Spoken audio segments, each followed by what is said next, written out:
almost always when we start talking about these within organizations, between individuals, we almost always break them down into who's right and who's wrong here, right? I mean, this shouldn't have been offensive. Well, it was. Well, I don't think it should have. Well, how am I supposed to know? All of these sorts of things. And I think that's focused on the wrong thing. Um, it's not about right or wrong, because remember, we're talking about different sets of experiences. So, these are the lessons that you've learned from your experiences, and these are the lessons I've learned from my experiences. It it really isn't about that. It's about the relationship. And at work, our employers say that our relationships are important. It's important to keep those relationships clean so that we can get stuff done together.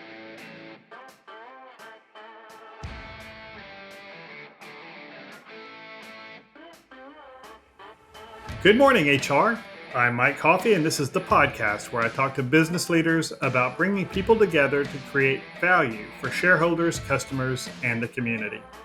Please follow, rate, and review Good Morning HR on Apple Podcasts, Stitcher, Spotify, or wherever you get your podcast. You can also find us on Facebook or at goodmorninghr.com.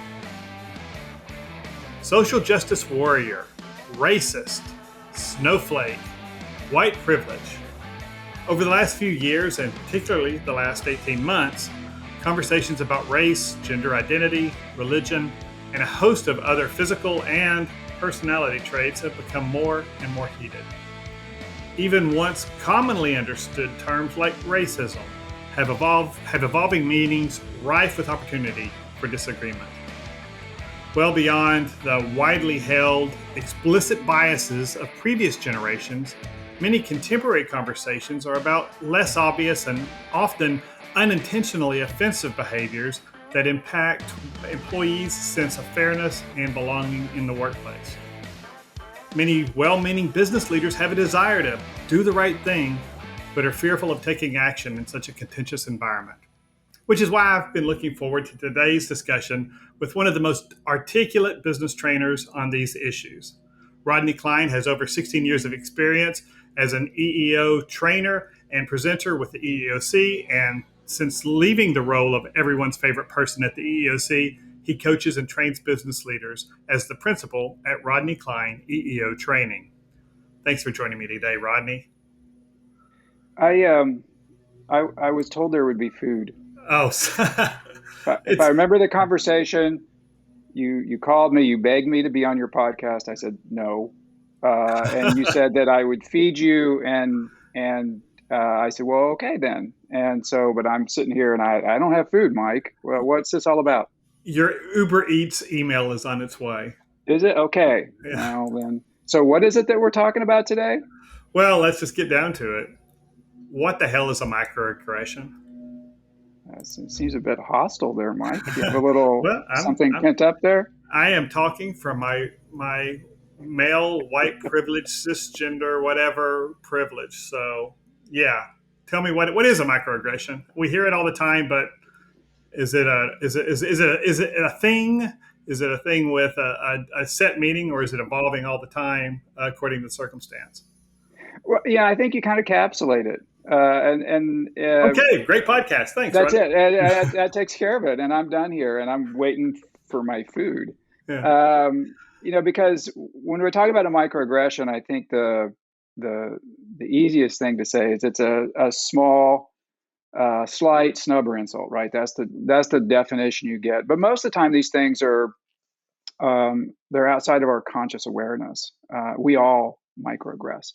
And if I were kind of describing it, it's kind of how you approached it in a sense with your question. And that is, it's a clash of experiences. So we all have experiences. We learn from those experiences. We gain lessons from them. That gives us subjectivity, perspective, point of view, which is the thing that makes us human. But we all have different points of view, all unique points of view, because we all have different sets of experiences. So when you see a microaggression, what you're really seeing is you have one person with a particular point of view based on their own set of experiences, and they look at a situation a certain way. And then you have this other person with their own unique point of view from their own unique set of experiences that look at the exact same situation in a completely different way. And when those two things kind of run into each other, that's where we tend to have a microaggression. So the example of a microaggression that I seem to see most often for some reason, probably because it's probably one of the most offensive, is a white person who's overly interested in the texture of another person's hair, for instance. Um, I give don't me some think it's very examples. fair to ask me any questions about hair, Mike. Yeah. That's just not right. Well, It's just not. maybe that is Maybe that a that's a microaggression? microaggression. Yeah. Stop it, Mike. Just Yeah. stop it. But so, what are some examples of like real world unintentional? I mean, it seems to me amazing that somebody would ask to touch another person's hair or just touch it without even asking to see what the texture is because it's something they're not To familiar me, with. I don't know about it being a microaggression. That's just kind of weird to me. I've Yeah. never asked to touch another person's hair, so that's just kind of odd. I think some. Let me give you a couple examples. Real life examples. I work with this attorney around the San Antonio area, and she was relating this to me, and she said that she had this client, and they were working out something with another person who had an attorney. So the attorney for the other person sends her this agreement, and so she pulls it up and she does what attorneys do, which is she crosses out this paragraph and she moves this one over here and she writes a bunch of stuff in, and then she sends it back to the other attorney, who's a man. Almost immediately, he sends her back an email that says, let's not get emotional about this. Now, based on her set of experiences, how did she interpret that? What do you think? Well, you wouldn't be talking about it if she hadn't taken offense to it, right? And Right. so she felt like he was talking down to her as a white Emotional woman. superior. Yeah, yeah, exactly. Yeah, that's how she took it. Now, and the reason she took it that way is because this has been in her set of experiences. She's heard things like this most of her professional life. So when she heard this, it wasn't a simple admonishment, it was directly related to her gender. Now, the ironic part is she's like one of the least emotional attorneys I've ever run across. Before she became an attorney, she did like military intelligence, like so she's nails. But the first thing she thought of when that happened to her was this is specifically targeting me or criticizing me or diminishing me in some way because of my gender. So that was just based on her own set of experiences. So I think that's a good example. There was another one. I had a when I was with the EOC, I did education, and once every couple of years they would get us all together and they would have a conference and we would train on the things that we were supposed to be talking to communities about.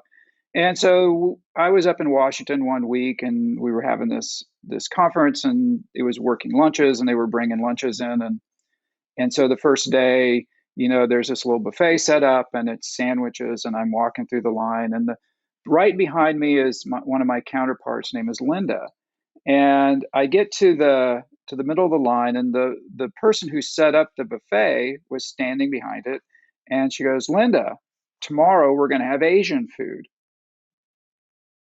Oh, I like Asian food. She didn't say that to me. Linda's last name is Lee, by the way. Linda is a Chinese American from New Jersey. So now, remember going back to the premise that we all microaggress. So had we actually pointed that out to the person who said it, they would have been horrified that they did it. It was something that they just did out of an unconscious because of the lessons that we learn from our experiences that are just in us and they're not necessarily in our conscious awareness. But that was on that person's behalf. I mean, that was an intentional effort to connect with Linda. It was kind of ham fisted, but it wasn't meant probably in any way as a negative or as a slight to her. It was just that person's attempt to make connection, right? I think you're absolutely right, but I think we're talking about different experiences. Mm-hmm. So from Linda's experience, now Linda and I didn't talk about this, but from somebody like Linda and her experience, what does that say to her? I'm being continually reminded that maybe I'm a foreigner in my own country, that I'm different from everyone else. So, that's how somebody from with her set of experiences may interpret something like that. Why? Because it's not the first time she's heard it. And I think that's an important part of microaggressions because, I hear the criticisms of it. Oh, I can't say anything anytime, anyhow, anyway. But we don't recognize, I think, a lot of the times that these things have weight to them. Let me give you an example. Um, I was at an educational event one time, and I had a counterpart with me by the name of Deb. And so we did the event. It's over. We're all standing around talking, and let's say I'm standing right here. Deb is standing to the left of me, and there's this other gentleman standing to the right of me, and we're having this three-way conversation. Right in the middle of the conversation, this young guy walks up and he introduces himself to the other gentleman and gives him his card. And then he introduces himself to me and gives me his card. And then he turns around and walks off. Deb was mad. Deb was mad. That was like 3 years ago. I have a cell phone. I could get Deb on the cell phone right now, and she would spend the next 20 minutes telling you how mad she still is about that. Why? I mean, I could look at that objectively and say, well, what's the big deal? I would have been, because that was a professional relationship I didn't care about. I threw his card away the second he left. I would have been thrilled had he ignored me and given his card to Deb. So why 3 years later she's still mad about that? Because it's not the first time, right? Nobody gets mad at the first microaggression or the second or the 20th or the 200th, but it's somewhere along the lines these things have weight. And I think we miss that. If we see somebody that seems to respond in what seems to be a disproportionate way, because remember, these are small events, we tend to think they're overreacting. We're not really thinking about the fact that there's weight behind these things. So intent doesn't necessarily matter, but that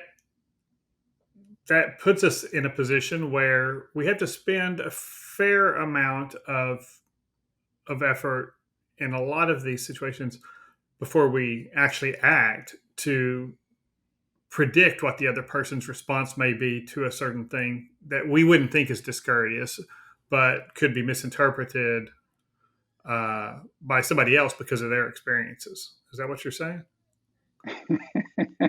I mean, Well, and I'm not let trying to me pin you to the wall here. I no no really, let I'm just no trying let to, me yeah. let me paraphrase what I hear you Okay. saying. Let's go to the coffee household, right? So let's say one day your wife comes up to you and says, Mike, this thing you've done 1,000 times, it's just getting on my last nerve. Oh, you were at And breakfast this morning. yes, and you turn around to her and you say, darling, because that's probably, I'm guessing, how you talk to your wife. You say, That darling, would this go over really well. isn't on me, right? This is really on you. You actually have a responsibility not to be offended by anything that I say or do. And in fact, that you are offended by it, that's actually hurtful to me. And I'm not so sure I'm ready to move on yet. How, how does that conversation go? How does that Oh, end? oh, it blew up when I said darling. Yeah, yeah. So, yeah, I think you're right. But what and I didn't mean to suggest that it wasn't an appropriate thing to do to try to second guess how this other person may evaluate what I'm about to Right. say. Um, but it's a skill I think that a lot of people haven't developed. I think, in a sense, to remember that, again, going back to the premise that we all microaggress. And the point I'm trying to get at with that particular story is that almost always when we start talking about these within organizations between individuals, we almost always break them down into who's right and who's wrong here, right? I mean, I this shouldn't have been offensive. Well, it was. Well, I don't think it should have. Well, how am I supposed to know? All of these sorts of things. And I think that's focused on the wrong thing. um, it's not about right or because remember we're talking about different sets of experiences. So these are the lessons that you've learned from your experiences, and these are the lessons I've learned from my experiences. it it really isn't about that. It's about the relationship. And at work, our employers say that our relationships are important. It's important to keep those relationships clean so that we can get stuff done together. So it's not about whether I was supposed to know it or I wasn't supposed to know it or I did it or I didn't do it. We have obligations to each other to keep that relationship clean. So what I'd like to do is create an environment in which you can come back to me and say, yeah, you've done this a whole bunch of times. You've interrupted me in meetings like 1,000 times, we just need to kind of get past this because this is impacting my ability to get my job done.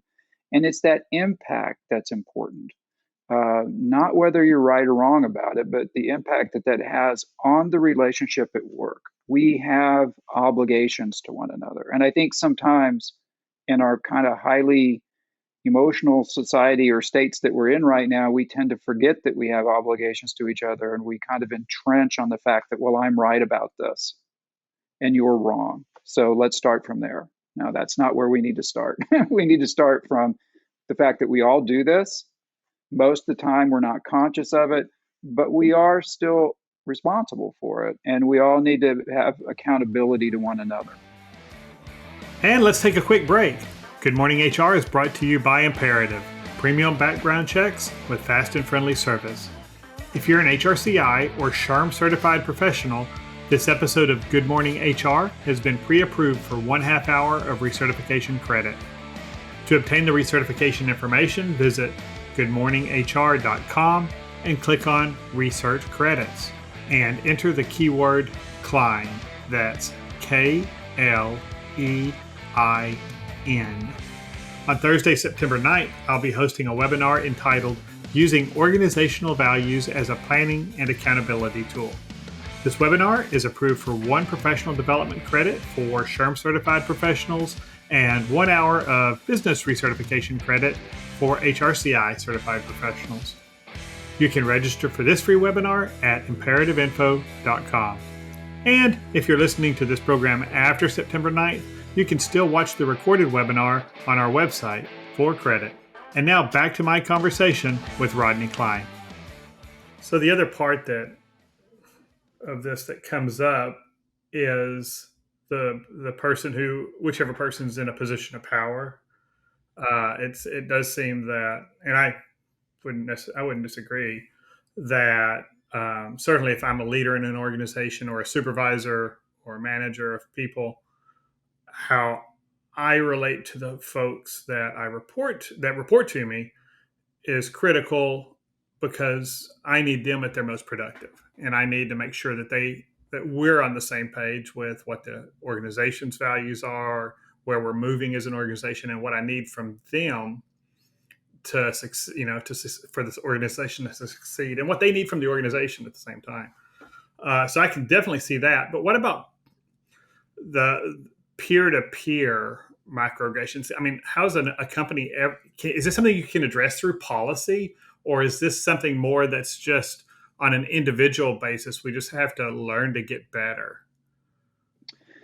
I think, in a sense, maybe a little bit of both, right? I think we should all kind of strive to be a little bit more empathetic. We don't always have to agree, but we do have to understand where each other is coming from. I've always said it may be possible to manage people without a sense of empathy, but I don't think you can ever lead them without a sense of empathy. You have to understand where people are coming from, and I think that's important. And so I think it's good that we work on that end of it, work on ourselves to a certain extent. But I also think that there is policy considerations. We tend to discourage people from coming forward with issues in organizations, right? The number one priority for managers within organizations when it comes to workplace behavior is to keep a lid on things. And that's not really very healthy, as we know, if we're talking about, let's say, our relationships. We want to create policy because we're trying to create culture, and you do that through policy as well. And you're trying to create a culture which encourages people to bring up issues and to talk about things, and to keep those relationships as clean as we can keep them. Because when they're not, then people just can't perform the right. You're exactly right. In order to get the best out of your people, you need them all to feel as though they are part of the group and active, and that their opinions matter, and that they're not being sort of brought down. And so I think you have to do that both individually and through how organizations react or respond to workplace issues and behavior issues in the workplace. What would those policy considerations be then? How do you police that in policy? Policing is a brutal word, I think, because remember, we all do it, Right. right? We all microaggress, and so police is kind of a brutal um, label to put on it. I think you have to do that through, like I said, you want to encourage people to come forward. You want a complaint process that doesn't sort of automatically circle the wagons and make it antagonistic with individuals. Some of that you do through how the the system is set up for people to come forward with workplace issues. It could be in training, and we talk about microaggressions in training, about how this stuff works. It could be in addressing it in your group meetings if you're the manager, and making sure that you've created dialogue with people. If making sure that your people are plugged into informal networks. Uh, we I don't think we talk about this enough in microaggressions, but when people come to work for us, we know that there are two ways that they learn. We hand them the book. The book says this is how we do things. But then we start talking to each other. And what do we find out? That this is the way you be productive. And so we need those informal networks. And sometimes when we're looking at people who are being subjected to microaggressions, that's happening by them being excluded from these informal networks. They're not put in a position to succeed, right? There's that good information that they need on what the boss looks at, and how you get your work seen, and relationships that are important at work. All of those things you don't learn from the book. All of those things you learn from your relationships. None of us have gotten to where we are without the help of at least somebody else, one other person. Most of the time, many other people. So we need to make sure within our culture and within our policies that people are being able to plug into those formal and informal networks to be successful. I think that's policy wise. As far as the peer to peer, coming back to that, I think there are ways that if we have a culture that's open, that if somebody's being subjected to a microaggression, that they be able to assess, right? And because I don't think there's a one size fits all approach to this when you're dealing with individuals. You assess your safety, right? Because you talk about if the microaggression's coming from the owner of the company and it's a toxic work environment, that's a different situation than if, one of my close workplace friends is doing this to me and we're peers, right? Those are two different relationships. So we assess our own safety, and then we also assess how likely it is we are to succeed in the manner in which we want to address it, right? So it could be, do I have friends in the room? How do I address this? Let me give you an example. I had because it's interesting, Mike, because when I started talking about microaggressions, it was largely to HR people. And because it was to HR people, my emphasis was on how organizations respond to this. But what did I find? Every single time I did did a presentation on microaggressions to HR people, the HR people came back and said, "This is happening to me. How do I address this as an individual?" So I've made part of my standard presentation to HR people on microaggressions address how individuals should do this, how they should address these situations. And there isn't any one size fits all approach to it, because you have to assess your ability to be successful. So that might be having a direct conversation with an individual. I had one HR person, this is kind of an interesting story. She was saying that um, they had a big meeting. The company was supposed to be focused on some issue, it was a big issue, and so they had like 50 managers in a room, and they were brainstorming. The CEO was up there, and they were pitching ideas. And the the she said about maybe 45 minutes into the conversation, this woman who had been with the company for for a number of years, maybe about 30, 40 years, was stood up and said, here's what I think the solution is to the problem. And then she said that, and then they went back to talking and pitching out ideas. And said about 30 minutes after that, these two young guys stood up and said, here's what I think we should, here's the solution to the problem. And the solution they gave was the exact same solution the woman gave earlier. And everybody went, wow, you got beautiful, wonderful, great solution. Let's do this. And so the HR person who was telling the story said she stood up and said, I just want to point out to everybody that what these two guys said was the exact same thing she said 45 minutes ago. And so, we were everybody in the room was kind of silent because, well, she was still working for them. So we figured she didn't get fired. But that was kind of a risky thing to do in that setting, calling out the CEO of a company in front of 50 managers. So the logical question I asked was, how did that go? Right.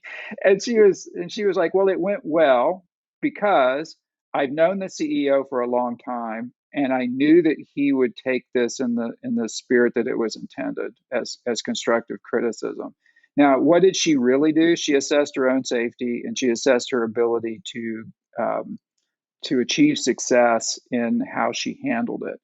But I think that's imperative for everyone to do when they're subjected to these things is to make those assessments, because there are some people that do microaggressions on purpose, right? They're trying to get under people's skin by these small events, and that's a completely different situation than the buffet line that we were talking about earlier.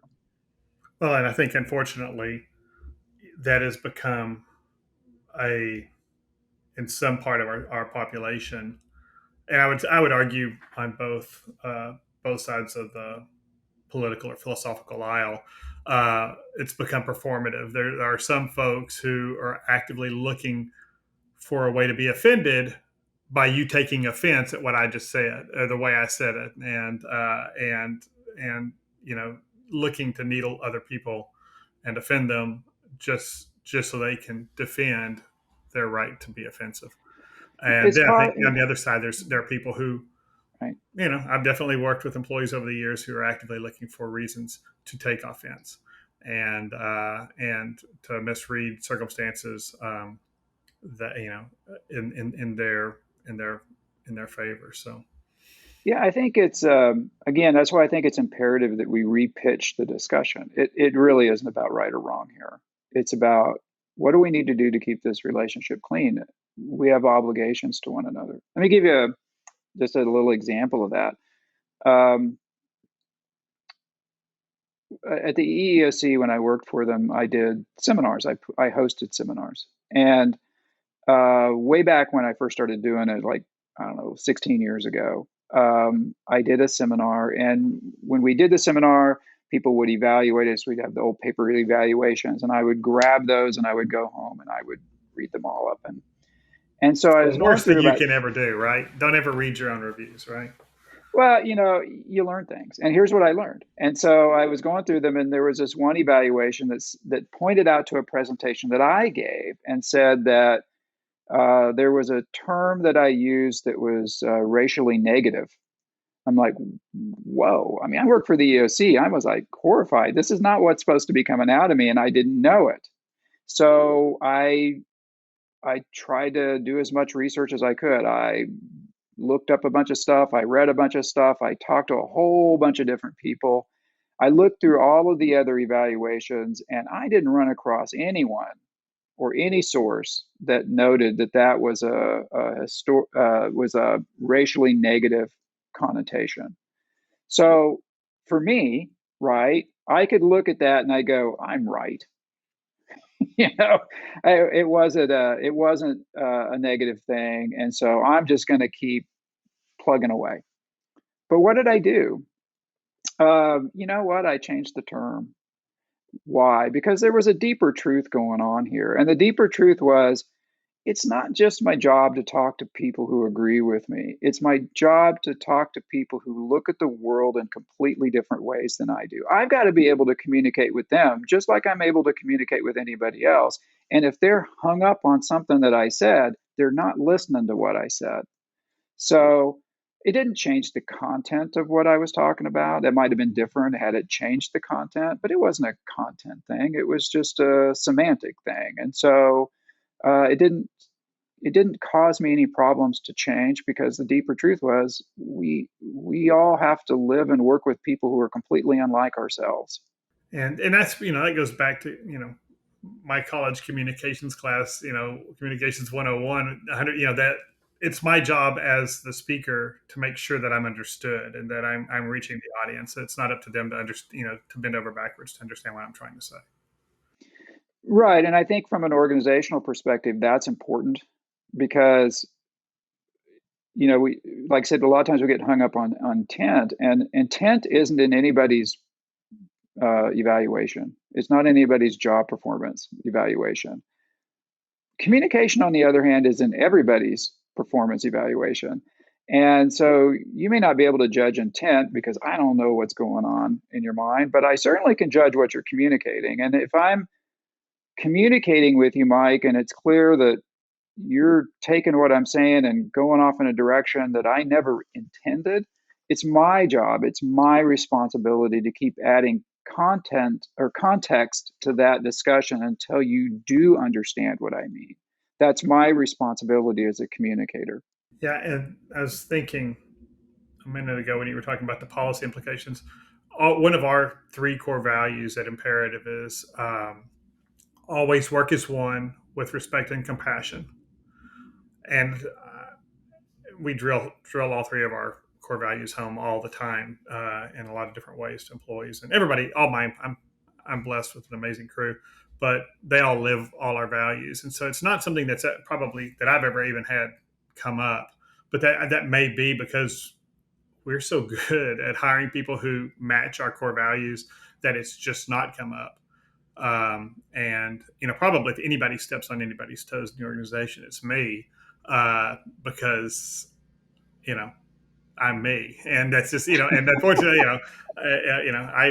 I have a propensity for stepping into cow piles, but I think even there, everybody, my team at least, know me well enough to know that coffee, you know, coffee's an older guy who sometimes says stupid shit, and we'll have to correct him if we have to, but it's all well intended and well meaning, and he's and for I do try to be aware of stuff. I mean, like you, I'm in front of audiences all the time, and there've been more than once where I've had people come up after a presentation. I'm talking about background checks and criminal history, and unfortunately, in the United States, African Americans are arrested, prosecuted, and convicted at a higher rate than the white population. But I bend over backwards in my presentations to make sure that any examples I use of bad workplace situations that came from hiring the wrong person and because you weren't well informed about it, focus more on the percent, that it really reflects a lot more, quite honestly, white offenders than it would even the population of offenders who are prosecuted and convicted in their demographics, just because I don't want to give that offense. And I've got one presentation that has 5 different people in it, and only one of them's a minority. And I had somebody come up to me afterwards and complain, all of your examples were minorities. And so she only remembered the one slide. And so, and I was shocked. I was like, I panicked for a moment because I was like, did I really miss that? And I went back and looked, and no, it was right. But it's a good lesson, and it makes me think about every time I do anything, am I about to step into something here and offend somebody? I mean, if somebody gets offended at a conference, I prefer it be because I use salty language or told a risque joke than anything that would offend Right. them on a personal level. So I think about it. So one last question. I think we've kind of touched on it, but what about that situation where somebody comes to leadership and says, "I've got a problem with this. This is microaggressing," which I think using the term aggression, well, it's a whole another half hour, but using the term aggression in that term is designed to set off a certain group of people. I mean, to alienate the conversation already by calling it an aggression, because it suggests intent. And I don't think that's, we just said this isn't really intent. This is This is just different experiences and not understanding one another. And so, but anyway, if somebody comes to a leader and says, "Hey, I've got this issue," um, what about the how would should a leader address that circumstance where the person really is taking something completely out of context, or they're really simply there's not even something that would be reasonable to call a microaggression here, and maybe that person's looking for a way to be offended or just being really hypersensitive because maybe of other experiences that they've had, which could be legit, but in this particular instance that you're complaining about, we can find no fault. How would you suggest a leader address those kind of situations? Well, again, I think that kind of goes back to sort of judging them, right? And saying, okay, well, this is true, this is not true, this is right, this is wrong. And remember, if we start off the whole conversation with the fact that these it's based on people's experiences and these impact individuals, right? So it is completely, if we're talking about impact, it's completely unproductive to blame the person who's impacted. Right. Because I would say that myself. I could look at a situation like with Deb and I'm going, you know, what's the big deal? Why is she offended? And the reality was in that particular situation, I did not call the guy out. I didn't go and talk to him later. And the reason I didn't talk to him later is because I didn't understand the weight of microaggressions at that time. It wasn't until I was paying attention to her set of experiences that um, I started to understand what was really going on there. And so I don't think we're really in a position to say um, yes or no. It's like that conversation with your wife. If she's upset about something, you're really going to turn around and tell her, darling, you really don't have a right to be upset about this. It's a conversation never works, right? It never gets you the outcome that you want. It's about the relationship. And that's the key part. Disagreements we have at work create the friction that creates the electricity that drives organizations forward. But the very second those disagreements become personal, we've lost it. Now it's no longer about getting the best decision, it's about winning the argument, and we become entrenched. We want to keep an open handed with these things. It's not about right or wrong. It's about let's get this relationship clean. Do we have obligations to one another? Because that obligation flows both ways. So if you and I are working together and you come at me with something that I'm going, what? It'd be good if I didn't, like do that when you're talking to me. But if I'm not really understanding it, but I'm keeping it clean with you and saying, okay, well, I'll try to do better with that. And that, obviously, I want you to know it wasn't my intention, right? But I want to make sure we have a clean relationship. It works the other way too, right? So if something comes up with me, I ought to be able to come back and say, Mike, this thing is has been bothering me, and it's like the 12th time you've done it. And so we need to be able to have open enough relationships that we can do it. I understand that that's not so easy within a work environment, and it's not even so easy within a relationship, you know. But I think that's the perspective that a boss or an organization needs to come from is my organization is largely a network of relationships. And so how that network functions is directly impacts my organization's ability to get their job done, to get its job done. So that's it's like, making sure you got equipment that's working right, making sure you got the latest software. This is how we manage our people. Well, great. And that's a good way to close it. Thanks for your time with us today, Rodney. Well, I'm still watching for the Uber Eats outside. I'll be expecting it shortly, but thank you, Mike, for having me on, and I appreciate the chance. Despite me giving you a hard time, I appreciate the opportunity to be on today and get a chance to talk with you. I appreciate it. And Rodney's information will be in our show notes, so you can reach out to him. And I've seen him speak dozens of times at conferences all over the place, and I know he'd be amazing for your organization as you kind of wrestle with these issues. So please reach out to him. And thank you for listening. You can find previous episodes, show notes, and contact info for our guests at goodmorninghr.com or on Facebook, Instagram, or YouTube. And don't forget to follow us wherever you get your podcasts. Rob Upchurch is our technical producer, and Imperative's marketing coordinator, Katie Bautista, keeps the trains running on time. And I'm Mike Coffey, and as always, don't hesitate to reach out if I can be of service to you professionally or personally. I'll see you next week, and until then, be well and keep your chin up.